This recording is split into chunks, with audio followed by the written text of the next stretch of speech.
જય સિયારામ મિત્રો, હવે અમે પહોંચી ગયા છીએ ભીમના કોઠે।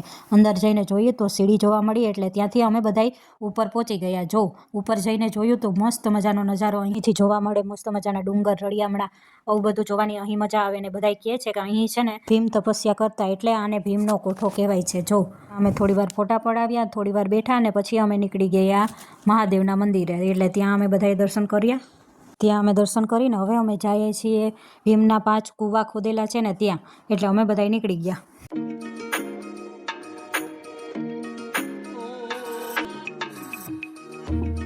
આ છે 5 પાંડવના કૂવા ખોદેલા। અત્યારે તો દેખાતા નથી કેમ કે પાણી બહુ ભરેલું છે ને, એટલે ઉનાળામાં આવ્યા ત્યારે જોયા હતા અમે। અને આ તેજસભાઈ તો આંબલી ઉતારવા આંબલી ઉપર ચડ્યા। જો બધાને કાતરા ખાટા ખાટા ઉતારી દીધા। મજા આવે હો આવા ખાટા કાતરા ખાવાની, કૂણા કૂણા હોય ને એટલે। આ બધું ફરતા ફરતા સાંજ પડી ગઈ છે, 5:30-6 થઈ ગયા છે। હવે અમારે ટપકેશ્વર મહાદેવે દર્શન કરવાના છે, એટલે ત્યાંથી અમે દર્શન કરીને હવે નીકળી જાઉં। એટલે અમે મંદિરે પહોંચી ગયા છીએ અને મહાદેવના દર્શન કર્યા અમે બધાએ। જો ગુફામાંથી પાણી આવે છે, ક્યાંથી આવે એ કોઈને ખબર નથી, પણ મહાદેવનો અભિષેક થાય છે રોજ। સરસ મજાના ટપકેશ્વર મહાદેવના દર્શન કરીને અમે ભીમની થાળી જોઈને પછી અમે નીકળી ગયા નીચે ઉતરવા માટે।